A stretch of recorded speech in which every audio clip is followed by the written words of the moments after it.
Internet, what is up? It is Wednesday, people, and we know what Wednesday is. It's Weapons Motherfucking Free Wednesday.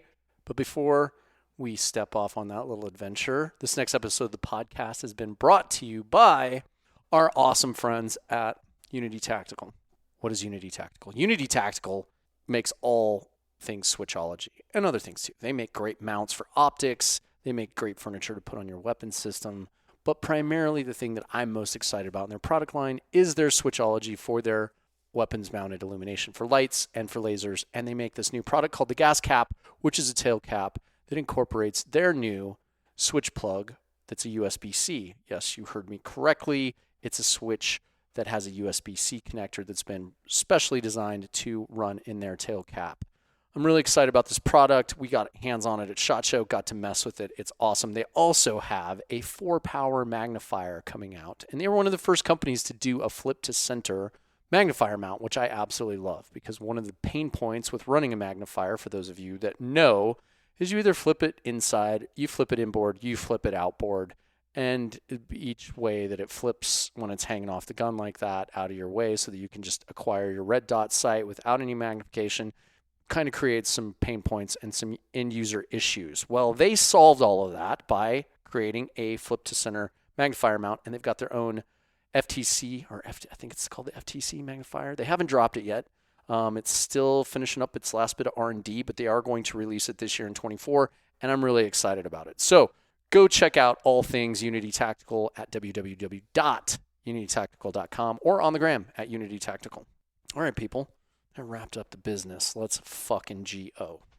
Cause I'm so fucking good! Ha-ha! Get some, baby! Get some! Get some! Get some! Get some! Get some! Come on! Get it! Come on! Get some! Get some! Yeah! Yeah! Yeah! I got you, mother. Are you fucking ready? No. Ready for the big ride, baby? No. You're welcome, fucking internet. No. You gonna bring the rest of that to Australia with you? No, because it's almost gone. Thank you to Sons of Liberty Gunworks for the Green Dragon. We almost drank all of it. It's pretty much gone. There's like one snort left for you. Okay. But Good. I did mix my special Green Dragon and why did I want to say papaya juice? It's passion fruit juice. Mm-hmm. And it's actually Your mind's already on the beach. yeah, because I leave tomorrow to head back to Australia. My time here, people, has come to expire, and now I'm heading back to Australia to spend time with the lovely and talented. Continues to drive me fucking insane. That's okay. That's what girlfriends do. It's part of their job, right? It is in their job description, I think, to completely fuck with your life. So yeah, I'm headed back to Australia. I'm going to be back in Australia for 2.5 months, and then I'll be back for the entirety of the summer to film content and do all of the things for all of our clients and sponsors and do the YouTube stuff. Take some classes. Take some Teach classes. some classes. We've got a big project that we're going to do with fucking our man Todd Hodnett. You didn't check out his podcast, and you are any type of nerd that loves shooting as much as we do, particularly long-range shooting and all the optics and ballistics nerd things, definitely check out that podcast because Todd is... I had to listen to it several times to fully grasp some So of the does- stuff that he yes, was saying. I did as well. I certainly did as well. And then you start questioning everything. Yeah. You're like, wait, but he shoots burgers. But Right. why? Right. Like, aren't my Sierras good? Right. Sierras have won, like, a lot of matches. Yeah. My Oh, bar- it's because those guys are tied in with those guys. Yeah. And then they, like, measure everything. But, like, they have the data. Yeah. So if you're wondering if your Winchester White Box has a BC SD of over 15 or 10, you won't know until you have a multi-million-dollar radar to shoot through. Right. Right. Correct. Until you can establish your own drag models versus with your own multi-million-dollar Doppler radar system. Right. It's fine. I'm excited to go see the setup down on the ranch. I've never been down to Todd's ranch, so I'm excited to get down there and like check it out and do some shooting. Sounds cool. That project will be happening this summer sometime. So here we are. It's Weapons 3 Wednesday 63. And you luckily survived a high-impact collision on the mountain. I'm happy. Oh, my God. Okay. How did that go? Well, it was a really nice sunny day, and it was gorgeous. skiing really fast and Yeah. nice, and I took out the race skis. And for people that don't snowboard or ski, like, you have certain pairs of skis that are like really fun and playful and easy to ski. And you have other ones where they're designed to work at certain speeds for like racers or whatnot. And I decided to take out these skis. And in the lineup that we make, Paris said that there's only one other ski that is harder to ride, or you have to pilot more than this pair. And so I was like making full on like World Cup race turns. Mm-hmm. I look behind me and I see this dude following me. I make 2 more turns and I look back and he's getting closer. He's getting closer and he's following my line. And I'm like, dude, too close, man. Like, not the time. And I turn right and he goes and crashes into me. And so we collided at each other at like 35 miles an hour. And then I kind of like scorpioned. And then my face hit the planet really hard.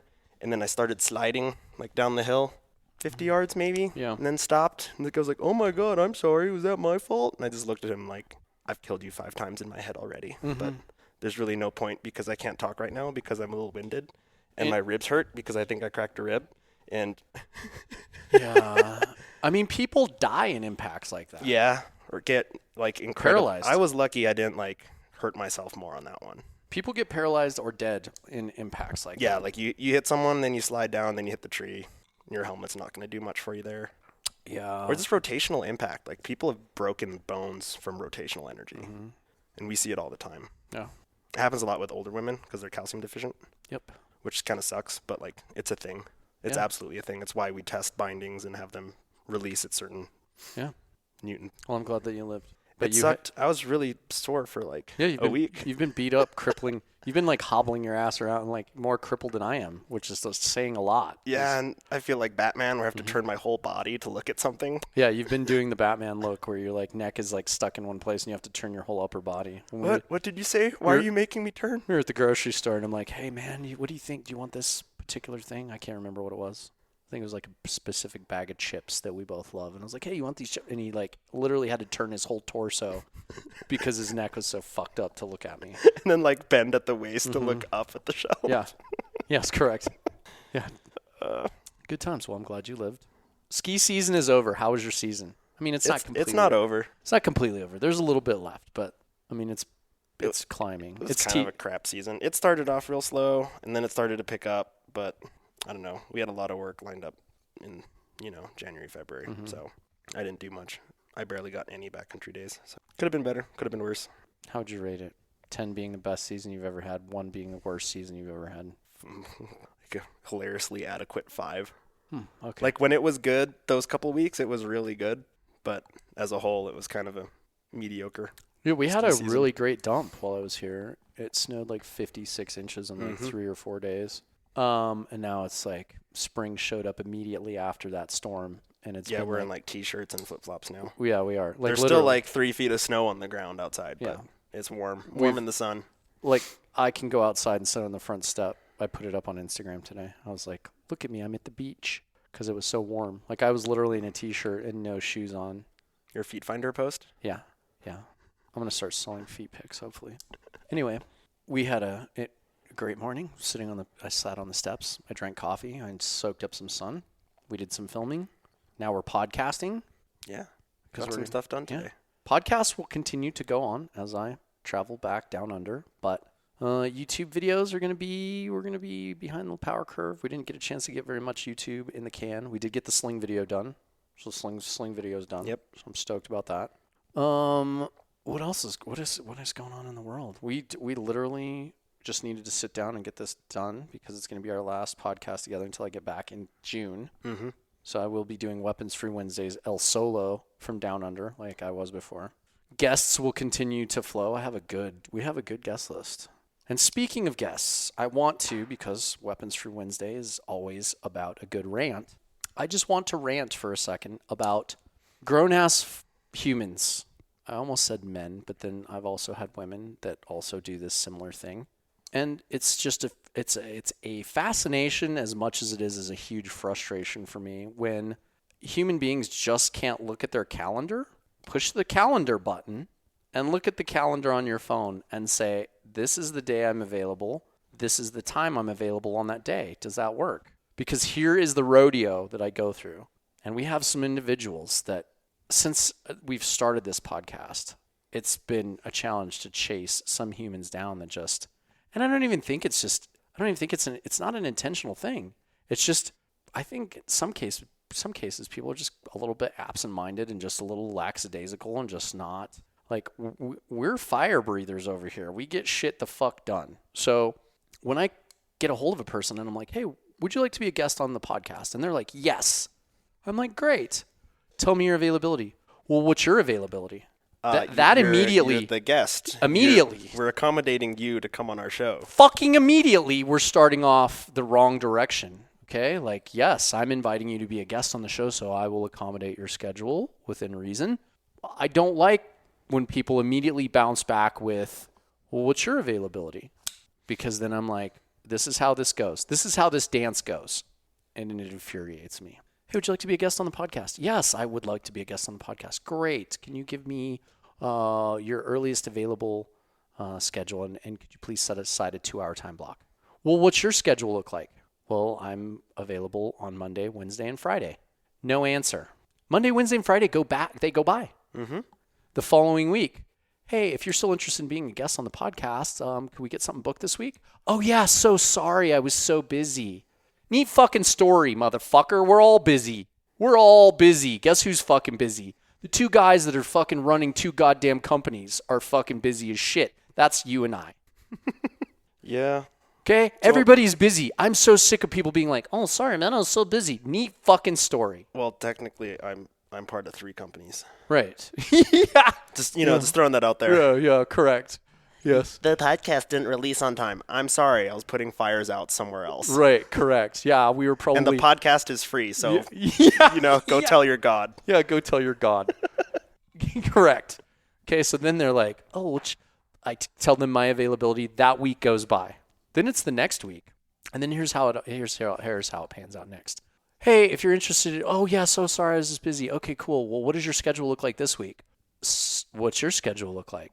Oh, well, we tried that last week. So if you could just give me your earliest available schedule, like if you give me your earliest available day and a 2-hour time block in your schedule, then I'll go ahead and... at your convenience. You can look at your schedule. Right, at your convenience. Yep. We'll go ahead and block that in, and I'll go ahead and send you an invite link. I'll send you a calendar reminder invite. I'll send you a calendar invite and a link to log into the show. Mm-hmm. Okay, yeah, I've got a few things floating around in my schedule this week. I'll get back to you. Okay. And do you think they get back to me?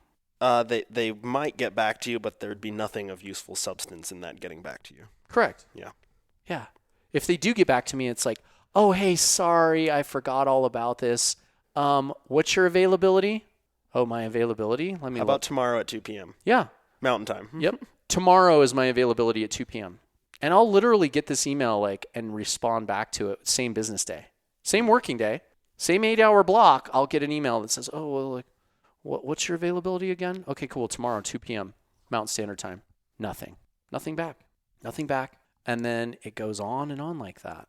Some people can close the loop really, really fast. Other people just kick the can down the road over and over and fucking over again. And here's what I prefer. In a friendship setting, in a business setting, and in a romantic relationship setting, I like people to just say the fuck what they need immediately so that I can just execute it. Right. Okay? Stop kicking the can down the road. Do you want to be on the cast? Yeah, do you want to be on the cast? You're not going to hurt my feelings if it's a no. Yeah. If it's a no. Or if it's like, hey, I really just don't. I've been planning these things for months. Yeah. These are the time slots that I can't do it. My first time slot's in 2.5 weeks. Can we talk then? Yeah. Brilliant. Great communication. Yep. Immaculate communication. Yeah. I can work with that. We have to be at these shows. We can do it this week. Or I can just deal with a no. Right. I'm a grown-ass man who's fucking very, very well-versed and very comfortable with the word no, because I tell people fucking no all the time because I take care of myself and I have great boundaries with human beings. And if I want to work with you, then I will tell you that, yes, and I will make every effort to execute it in a timely manner. If I don't want to work with you, then I'm going to say, no, thank you. I appreciate your interest, but I'm not interested. And I do that all the time. People approach us all the time, and they're like, hey, do you want to do that?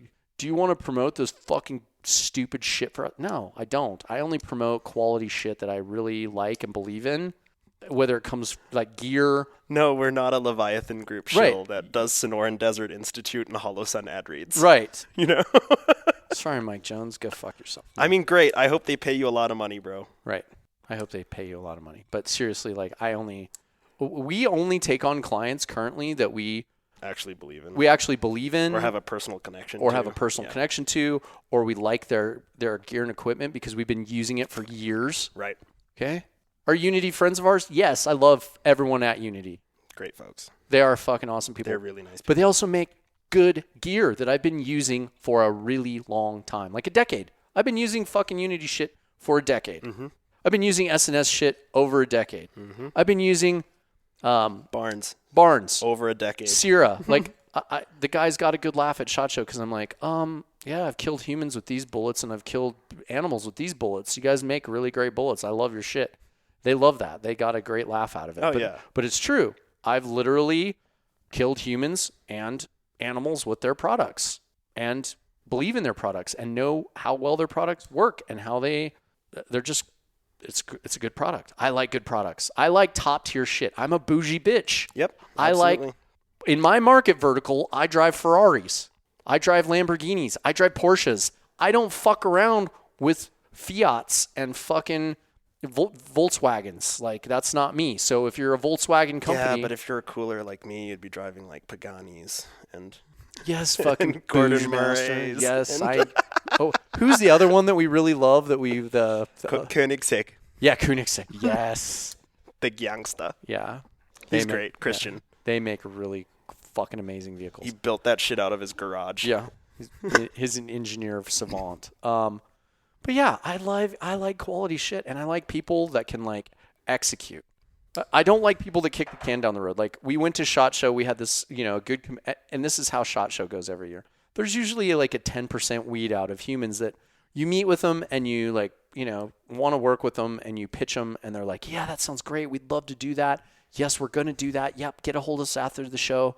And then you chase them and they're like, oh, sorry, I'm busy. Oh, sorry, I'm busy. Oh, sorry, I need to meet with other people and discuss it with them.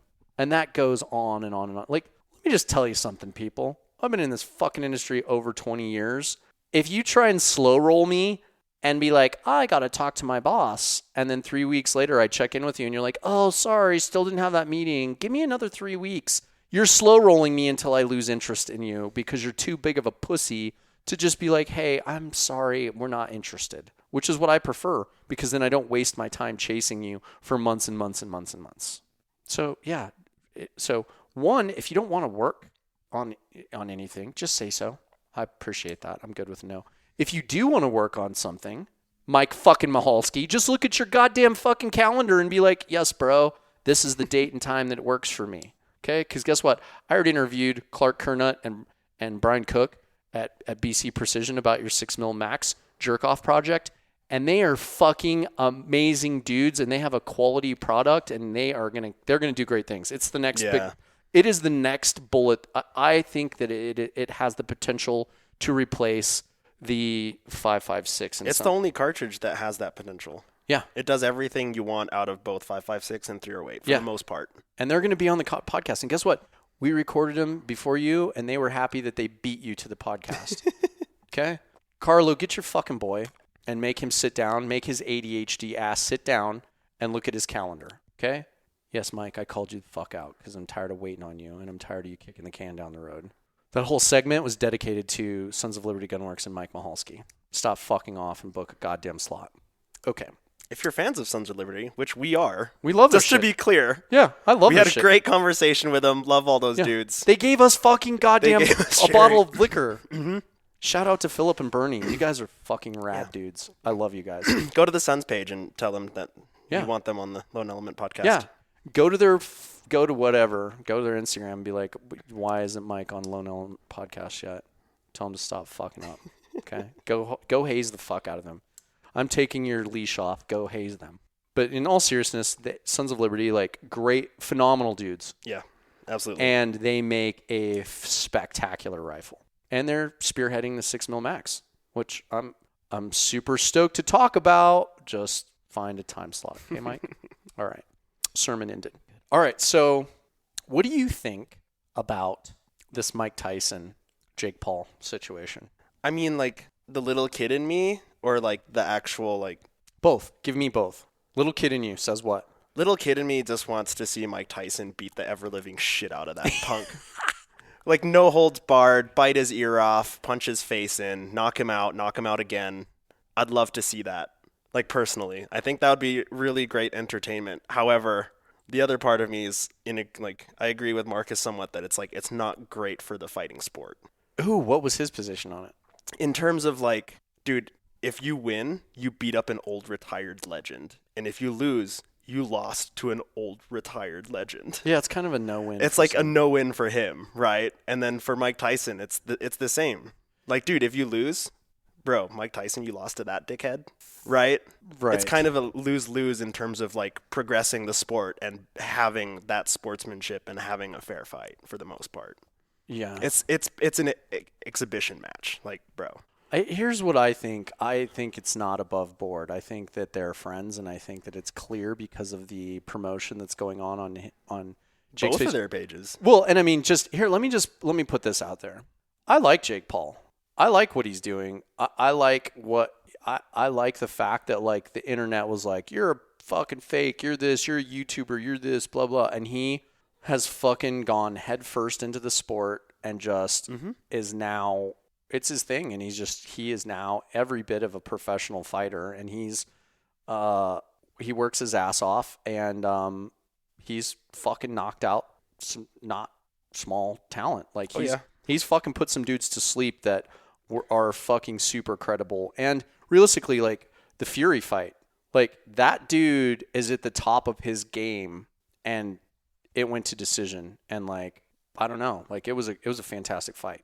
That was a fantastic fucking fight. So that tells me right there that Jake Paul is not to be discounted. Like, he has some talent. Like, that dude, if he can go toe-to-toe with Fury and it go to decision, and unfortunately that's what happens a lot of times, is if you're the belt holder or you're the incumbent champion or whatever, like, they will always, like, if you don't have a very, very one-sided, decisive domination of the fight, when it goes to decision, you will lose every time. From my understanding and watching what happened to Kate, because Kate went in and piss pounded the fuck out of this bitch, and it went to decision, and she lost. Yeah. So, Inya Ryan, talking about Inya Ryan, who's too big of a fucking pussy and not a real champion because she's too afraid to rematch Kate, because Kate whipped her ass.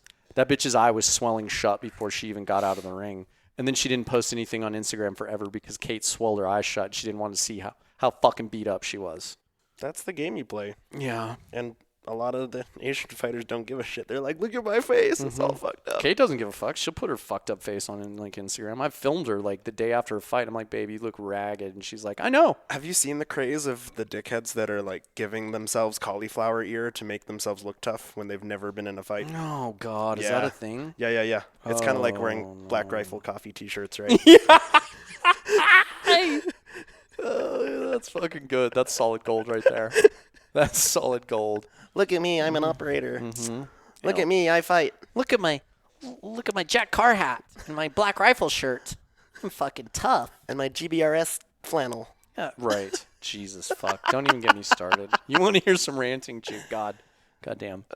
I think that there's something not above board with, like, I just think that this is a big marketing. It's an exhibition It's fight. a big play for marketing is what it is. Like, they are going to break the internet with... You're going to draw in people that don't usually watch fights, right? Yep. Yeah, it's huge. Like, they're going to probably have the most downloaded fight ever. Now, what this reminds me of, we talked about this offline, is it reminds me of, like, when Hoist Gracie tried to come out of retirement and fight Matt Hughes. Mm-hmm. Now, Hoist Gracie is this fucking savage, and he was a fucking OG gangster of UFC. Back when there was no rules, you didn't wear gloves, and you showed up and it was like Thunderdome, and you fought. There was no weight classes, and there was no, like, round limits. Like, you would literally fight until somebody fucking gave up, and if a fight ran for 45 minutes, It went for... that's how long it went. And then when you were done fighting that dude for 45 minutes, you got to come back in Thunderdome and fight 3 or 4 or 5 or 6 other guys. I mean, that was how old UFC went. Like, I've been around since. Kumite. Yeah, it was the Kumite. It was Bloodsport. I've been watching UFC since UFC 1. And so I remember I watched that fight live. Like, I went to Staples Center in LA and I watched that fight, and it was absolutely fucking crazy watching Matt Hughes just destroy a legend. Like, he fucking annihilated Hoist Gracie. Did you feel bad when you watched that? Were you like, oh man? Fuck. I was disappointed because I was completely like, I thought Hoist Gracie had a chance of like, or not. I thought Hoist Gracie was going to fucking put him in his place. I was like, okay, young kid. Like, okay, young Matt Hughes. Like, yes, you're a badass, but like, Hoist Gracie's a fucking legend and he's going to dominate you. And it went very much the other way. Matt Hughes dominated Hoist Gracie and ended up, I think, rear naked choking him out in the second round. I think that's how that fight ended. Yeah. I'm like, so not only did he beat you at your own game, he beat you at jiu-jitsu.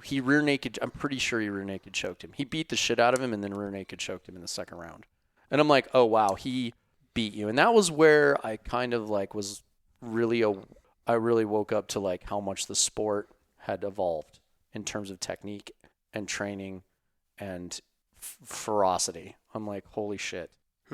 So now I'm like, oh, okay, I've seen this movie before.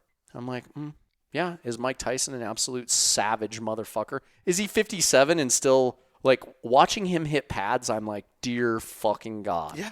But hitting pads is not hitting a human, okay? So your pad sessions look fucking like you're still a savage, but, like, how is that going to translate into an actual fight when you've got a very fit, very young, very capable Jake Paul who's at the top of his game fucking maneuvering? I mean, it's the same thing as like, I equate hitting pads as the same as like going out on the flat range and fucking shooting paper and steel and feeling really good about yourself because your shot timer splits are fucking ninja. Yeah. And then you get into a force-on-force situation and get your fucking shit pushed in by a Japanese airsoft kid because he's doing fucking force-on-force every day. Oh my God. Yeah, that's true. That's absolutely true. Like, you get your shit wrecked by a fucking Japanese airsoft kid. The Japanese airsoft rabbit hole. Yeah. And we're like, oh man, dude, they're doing better than like the Afghan commandos. They're doing better than SEAL Team. They're doing better than, I was like watching Japanese airsoft fucking like force-on-force clearing. They're like high-lowing shoulder transitions, opening doors for each other, holding doors open. Yep. Yeah. They're doing some white light. Yeah, they're doing shit that like they were doing it better than like a lot of like soft dudes that I've watched videos of. I'm like, what the fuck? It's all because Chris Costa went to Japan to do airsoft that time. Is that? Oh, I need to push pause. Okay, so yeah, I'm super anxious to see this fight. So I think it's a lot of marketing hype. I think that like watching the way like the whole thing with like sign the contract like and he like Jake Paul helicopters in and like walks up to Mike Tyson and signs his t-shirt and then they like faced off with each other already and then like you've got Most Valuable Promotions like sharing like all of these like pro Mike Tyson memes and like reels and stuff. And I mean like it's pretty clear that you guys have like Jake Paul and Mike Tyson have a very friendly relationship. Right, like if it's not first or second round knockout and it goes longer, it's like, okay, we're watching WWE right now. Right. Everything's staged. I don't know. Maybe they have that capacity. Maybe they have the capacity to be to be friends. And first round knockout, Mike Tyson. Well, bam. Yeah. Yeah. The meme they put up from like a Hangover was fucking hilarious the other day. Yeah, they put up this meme like Jake Paul put up this meme where it's like Zach in the Hangover where Zach Galifianakis is standing there and they like come into the hotel room and Mike Tyson's in there with his tiger and he's like singing. Yeah. He's singing like Phil Collins. Yeah. And then he like ends the song by knocking Zach Galifianakis the fuck out. Yeah. Yeah. They're taking the pictures of him in the bed. Yep. I thought it was great. Yeah, we'll see what happens. I'm trying to figure out what I think, to be honest with you, it's a huge marketing money making ploy because think about the 9-figure revenue that's going to generate from this like level of like, I mean, it's going to be one of probably the most downloaded fucking sports event maybe in boxing history. Close to, if not the. Yeah. The amount of I mean, Mike Tyson coming Young- out of retirement to fight Jake Paul is going to be fucking huge. I can't wait to watch him get his fucking face punched in. I'd be so happy. Okay. Well, I mean, why do you I hate... might have to eat my words. Do you but- not like Jake Paul? Nah, fuck that guy. Why Why do you not like him? I like him. Why do you not like him? He just seems like a twat. And not like Conor McGregor, kind of like, oh, okay, yeah, you can walk that walk, all right.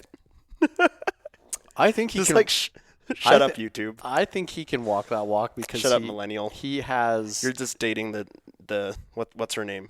Because she's an internet meme too. Who's that? Do you see the video where like all of a sudden everyone's algorithms were like, here's like Danish speed skaters, Mm. and it was like, oh, there's a blonde person in a tight outfit with a really perfect butt, Yeah. and then Jake Paul's like, I'm gonna date her. He's like, of course, Yeah. dude. I mean, a man that sees what he wants and he goes and gets it. Like I respect that. I did the same thing. That's not the same. I'm like Australian, like English not the Australian same. former model boxer girl. Cool. Stop brown nosing yourself. I'm gonna It's not the same. I'm gonna go get a cup of coffee and I'm gonna go date that. I did the exact same thing Jake Paul did. No, Jake Paul's a douche. I mean, yeah, I guess. He seems like a cool guy to me. I mean, yes, was he like dancing to fucking Backstreet Boys like Mike Tyson was like shattering people's fucking jaws? Sure, but that's not the Jake Paul that exists today. So I feel like people can like change if they put the amount of work in to make that change possible. And I feel like he's on the way to doing that. I just don't feel like this is a legit. There's just something that seems off about the way they're marketing this. It seems more of like it's centered around the marketing hype and the downloads and the money that they're going to make off of everybody that's going to stream But this that's fight. every mainstream sport nowadays. Literally every single mainstream or herd sport, whether it be F1 or tennis or NFL or NBA or any of like all the football leagues, like soccer football leagues, right? If it were really about the sport, none of the athletes would complain or hold strikes and not play because their locker room's not nice enough, or they didn't get a raise this year so that they can buy another 10 private jets or whatever, right? Right. Like, if it's really about the sport, it wouldn't be as capitalistic as it is. You're correct. You'd do it for the sport. Mm-hmm. Yeah, cool, you get paid $1 million or whatever, but like when your teammates are all being dickheads and kneeling or not, Yeah. it's not about the fucking sport, man. No. So I think it's the same thing. If it were like about the sport and be like, hey, the two of us are just going to fight each other and we're going to like do it at fucking 3 a.m. in the back streets of Bangkok, right? Let's do it. Yeah, let's do it. And then you just put that out like a fucking day before, I love that. right? Then it's about the sport. Yeah. Not, oh, hold on, let's do all the marketing. Mm-hmm. You have to get all the TV sponsors and licensing all lined up. Yeah. To give them months to like schedule the time spot at night. It's just like, oh. I'm interested to Okay. see how it goes, but it doesn't feel authentic to me. No. Well, what is now, right? Yeah. In the So, sport world, we'll see. not much. We'll see. I'm excited to get back to Australia because I love Bondi Beach. I love Australia. Australia's an amazing place. The people are fucking awesome there. They're super nice. The coffee. God, am I fucking dying for a long black right now. I'm fucking hanging for a long black, as Kate likes to say. So I'm going to head back there, and then on the return, we have a full summer of like getting the fuck after it super hard. We got training classes coming up. We did put something on the calendar to do a collaboration class with the fabulous Chris Cook at Odyssey Training and Consulting, but we're not going to release that date just yet because we have some other things to iron out before I can release that date. But that will be going up on the training calendar. We're going to be doing training over the summer. That's going to happen with him in the fall. I will give you time frame on that. It is fall time frame. We're going to do a low light collab class. Then we've got lots of media to do. Lots of great sponsors and clients, podcasting, YouTube.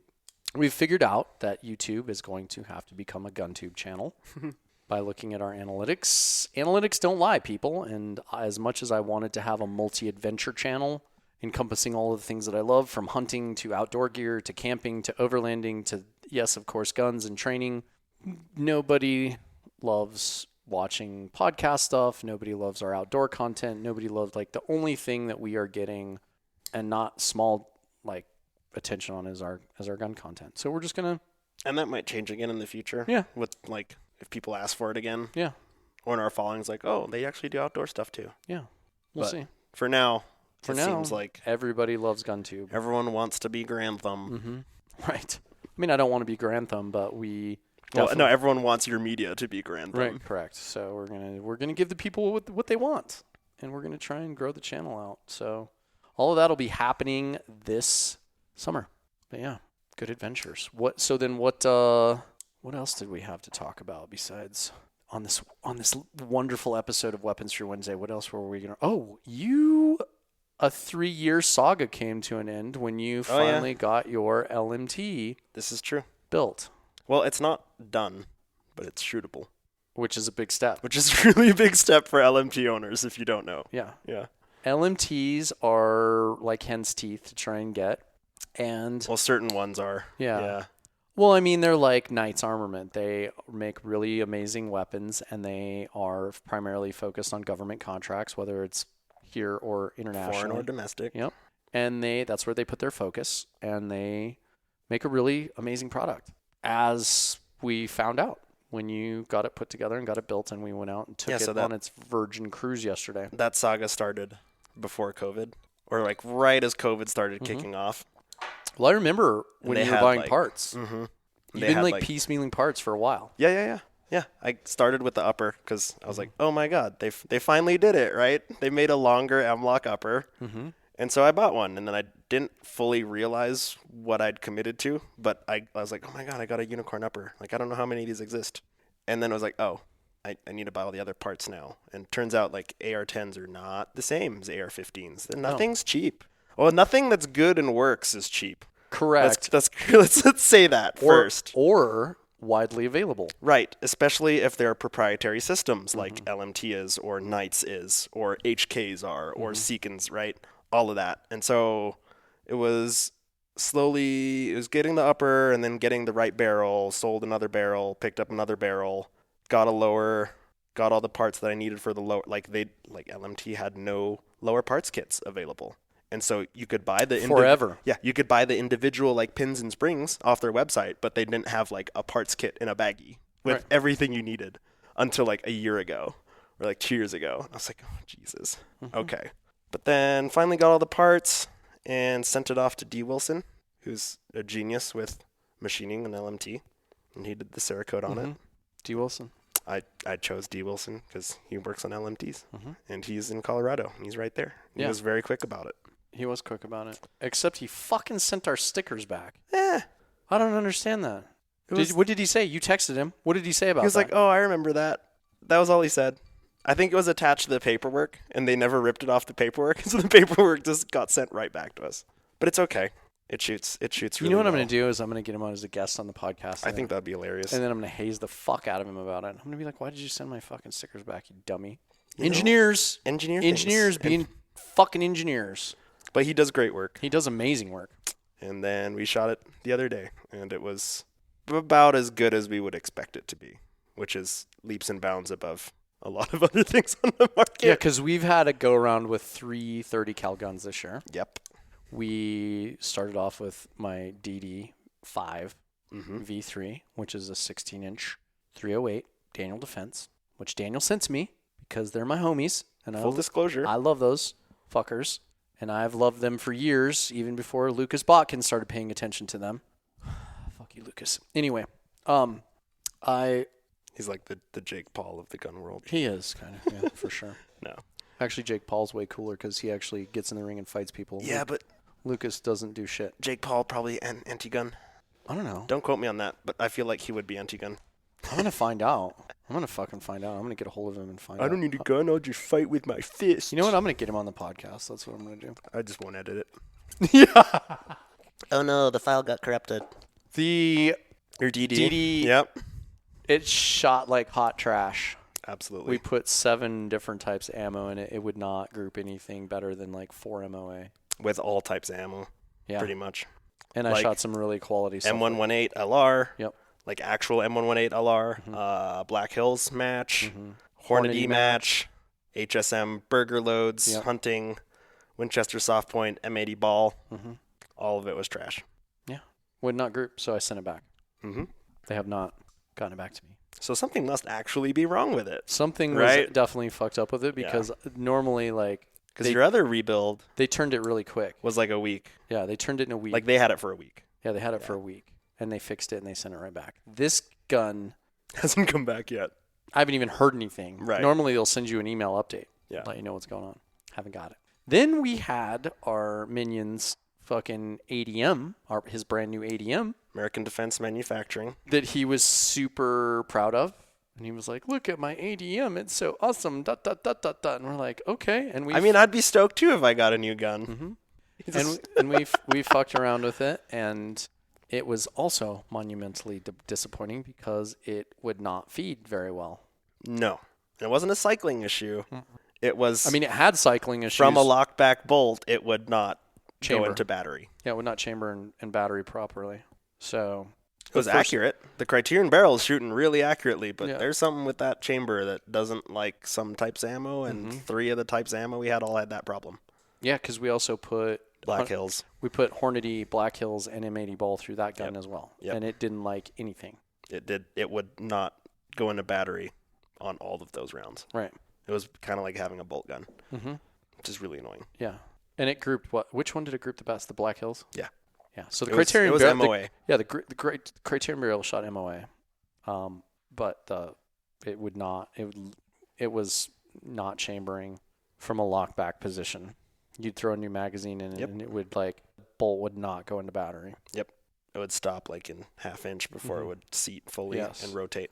So that gun's got some fitment issues, I would say. But also, like, does that mean they didn't test fire it before it left the shop? Right. You know what I mean? Yep.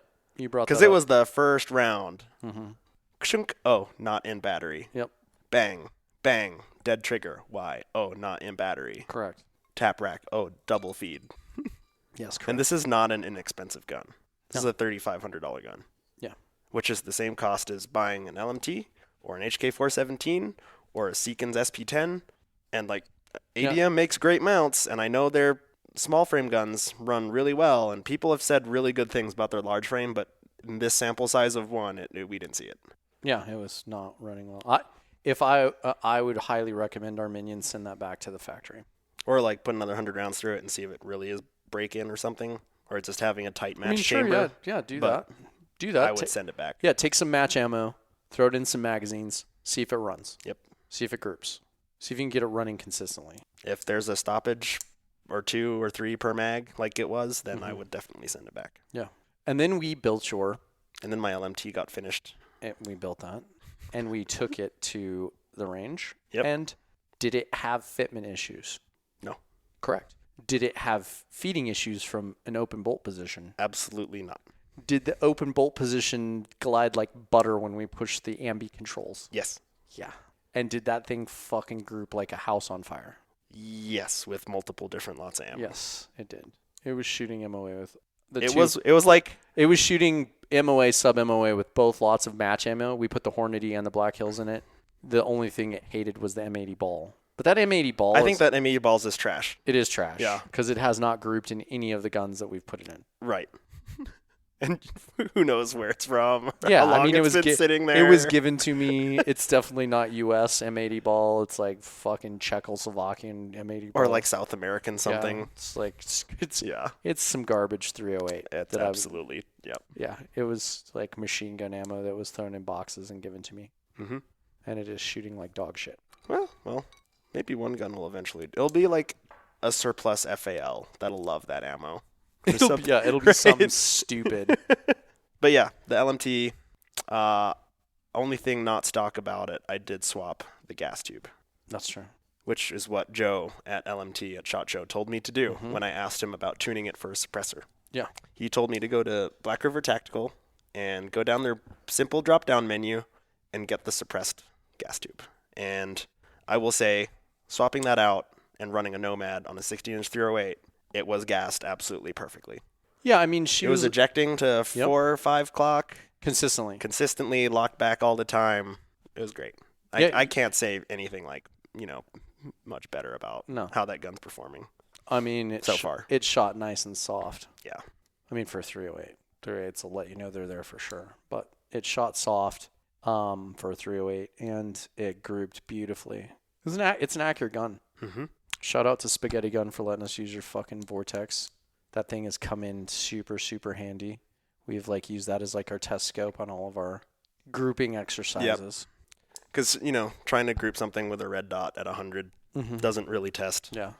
how good the gun is. And so here's the thing that I'm really excited about is that many moons ago, in one of my alcohol-fueled internet shopping sprees, I bought a 7.62 Spectre 1-4, and I had that optic in a box for a really long time. Mm-hmm.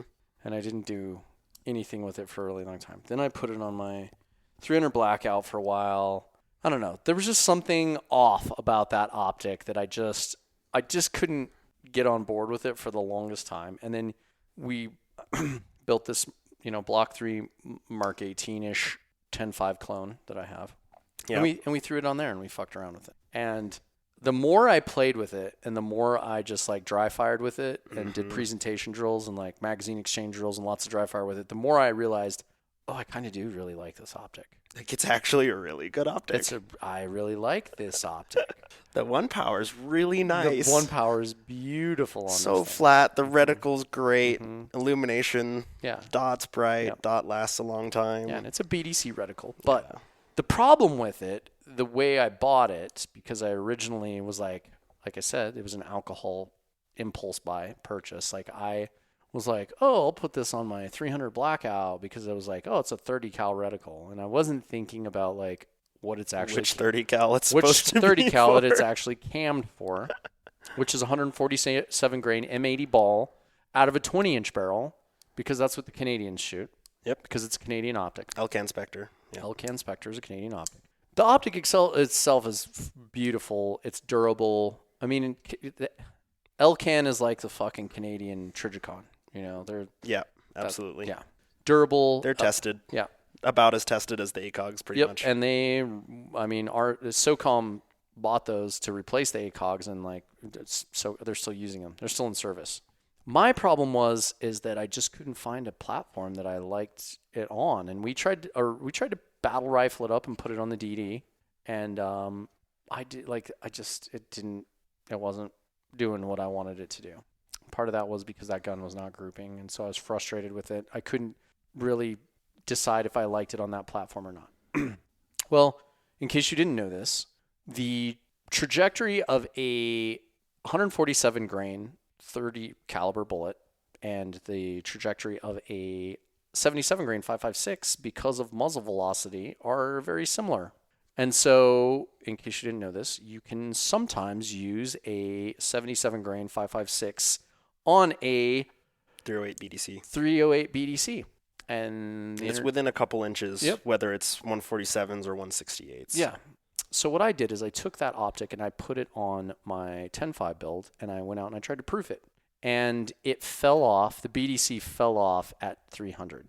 Yep. So I could hit from 0 to 300, no problem with that BDC shooting 5.56 Right. after I zeroed it. But you can do that with a red dot. I can do that with a red 300's point blank, yeah. Right, I can do that with a red dot. So I was irritated, and I was like, I want this thing to do better. And so then I'm like, okay, fuck it. I have my Legion gun, my signature Legion gun that I've had since forever, and it still shoots really, really well. And I know it shoots sub MOA with 77 grain, and it's a pinned and welded 14.5 build. And so I was like, okay, cool. I'm going to try this. I'm going to try this Elcan on this gun. And so I did. Mm-hmm. You made fun of me for it. And then I was like, I don't care. I'm going to try it. And I did.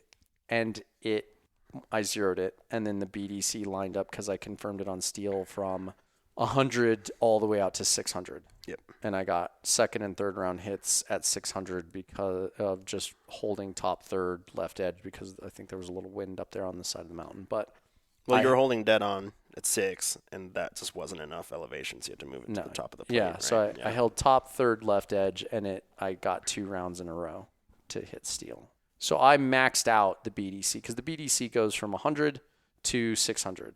The reticle does. 4 point targets. Yeah.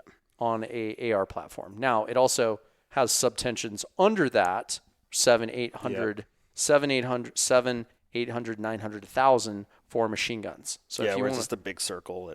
Your rounds will go somewhere here. yeah, your rounds will fall somewhere in this circle. Yeah. So you get crosshairs from 100 to 600, and then under the 600, you get a circle with like hash marks on it for a machine gun, all the way out to 1,000. So I don't know.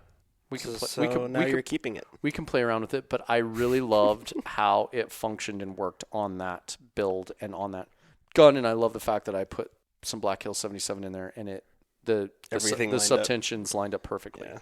Like point aim, point of impact at 100, point aim, point of impact 200, 300, 400, 500, 600. I had to hold a little high, had to hold top third, but I still got second and third round hits at 600 and maxed out the BDC for point targets. Yep. So that optic is going to live on that gun. Oh, okay. So that's it. It is spoken. Brian has spoken. L can stay on Legion. It looks so good. As it was written. It's 10. As it was written. Shai Hulud said so.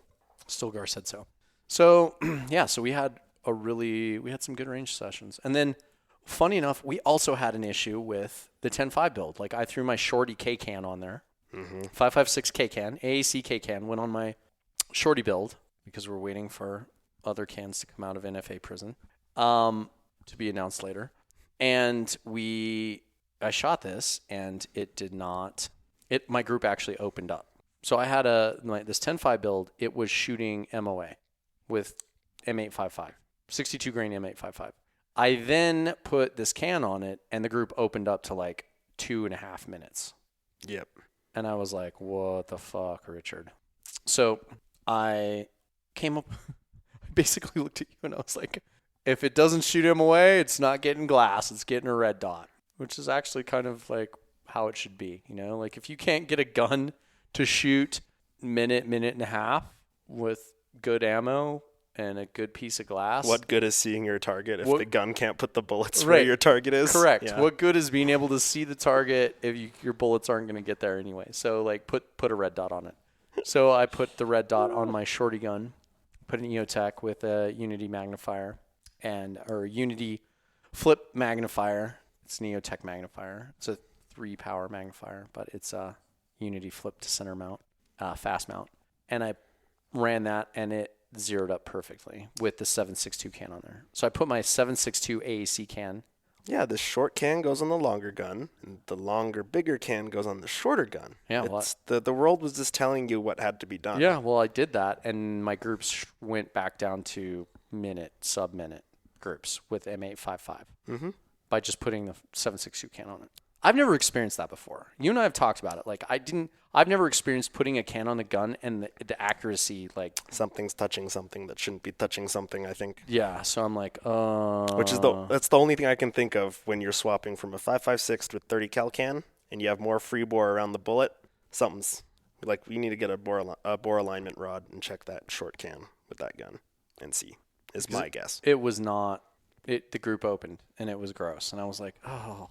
That was disappointing because I would have loved to just run this short 5.56 can on this short gun, but it didn't happen. So we swapped some things around, and then everything shot beautifully. Mm-hmm. We put the short can on the back on the Legion, which was where that can has lived forever, and it continued to shoot sub MOA, and then matched up perfectly with the BDC on that L can, and then we put the 7.62 can on the shorty gun with an EOTech and a magnifier, and it shot sub-MOA with M855.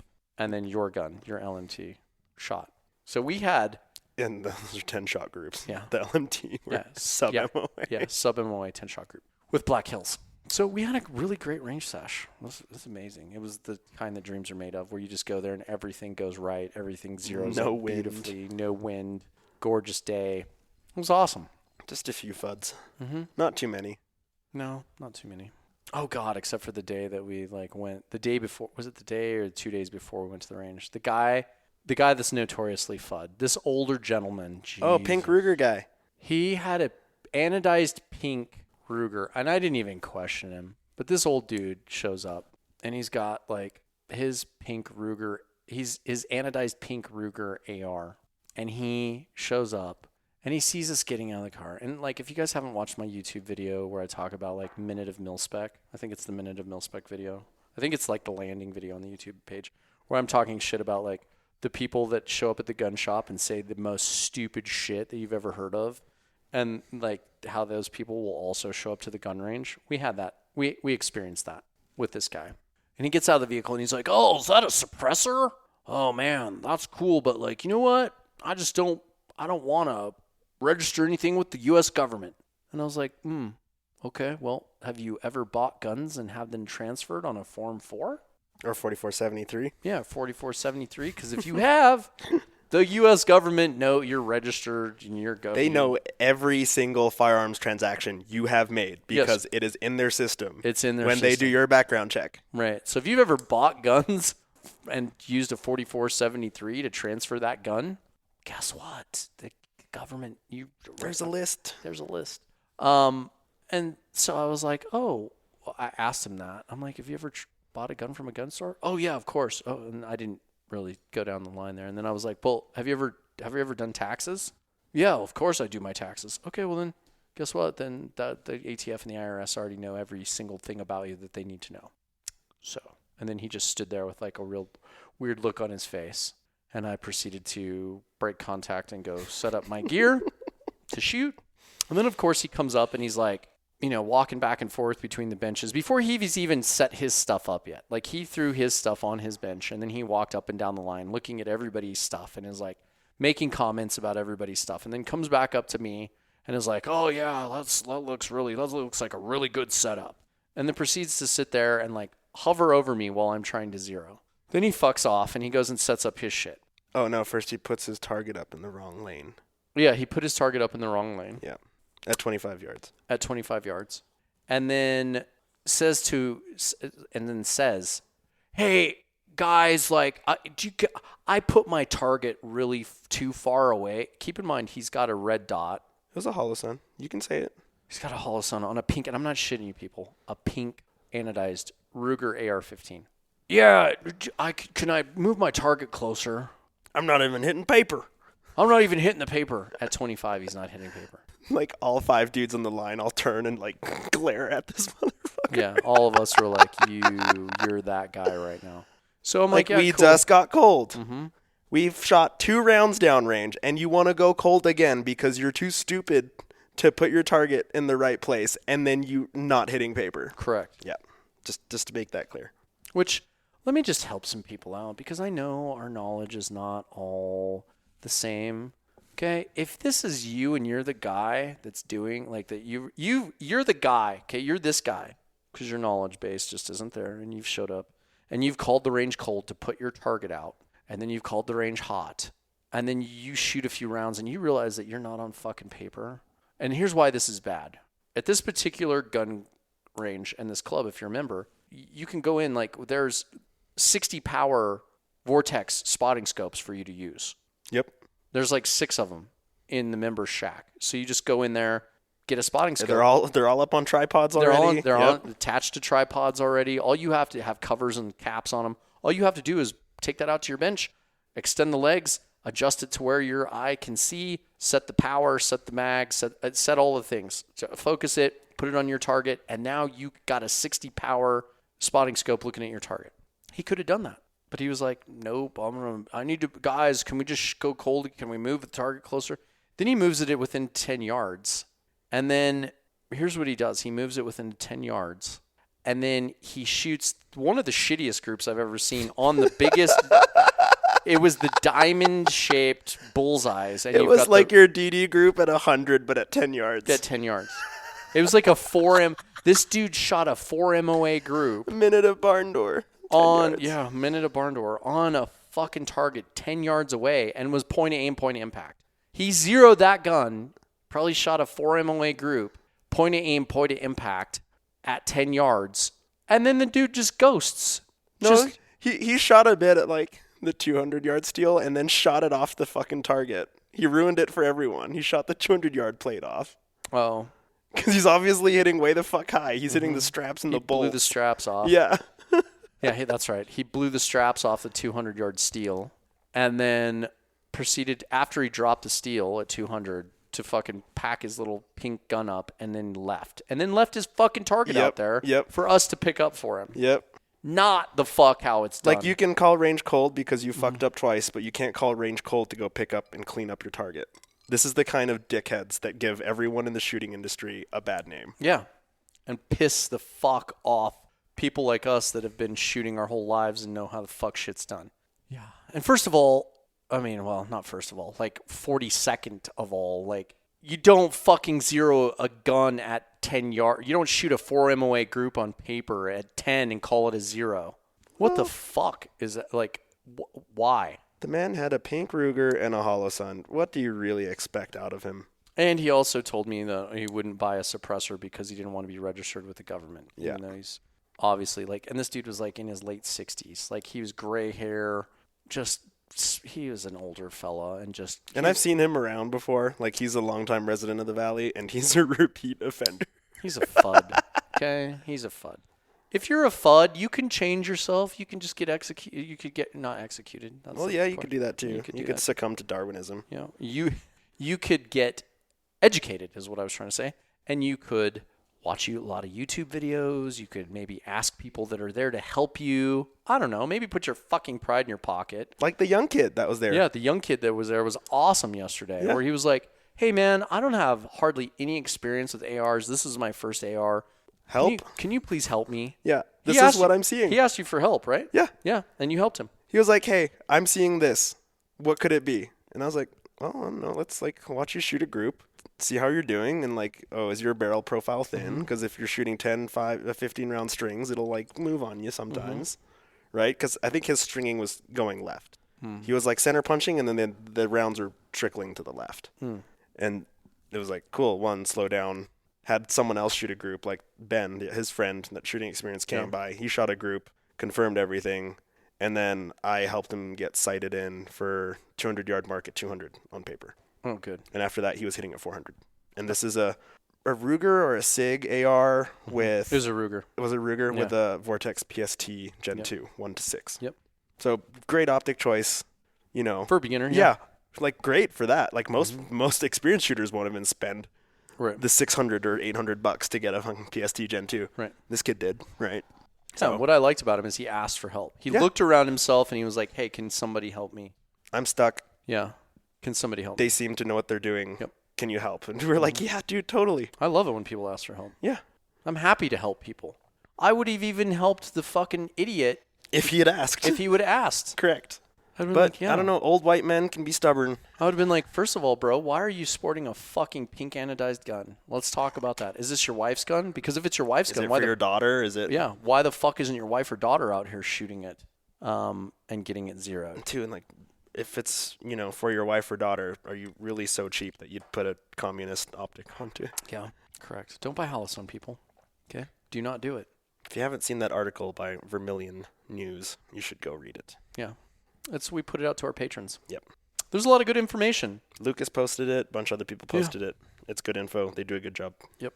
We post a lot of good info on our Patreon page. So go check out Patreon. Go check out our Patreon page. We got a great group of patrons. They are loyal, diehard, awesome.